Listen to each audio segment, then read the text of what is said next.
গণতান্ত্রিক ও নির্বাচিত সরকারই দেশের ব্যবসা বাণিজ্য ও সার্বিক উন্নয়নের পূর্ব শর্ত বলে মন্তব্য করেছেন বিএনপির কেন্দ্রীয় নির্বাহী কমিটির স্বেচ্ছাসেবক বিষয়ক সম্পাদক মীর শরাফত আলী সপু।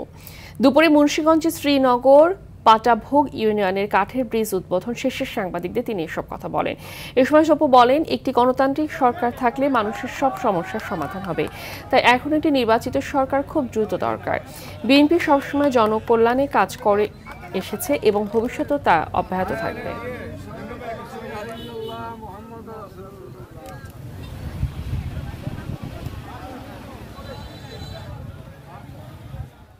দেশের যে অবস্থা সৃষ্টি হয়েছে, দেশের মানুষের উন্নয়নের, মানুষের ব্যবসা নাই, বাণিজ্য নাই, বিনিয়োগ নাই, সবকিছু একটি গণতান্ত্রিক সরকার যখন আসবে, স্বাভাবিক ক্ষেত্রে মানুষের উন্নয়ন থেকে শুরু করে সবকিছু মানুষের আগের মতো চলে আসবে। একটি নির্বাচিত সরকার খুব জরুরি দরকার।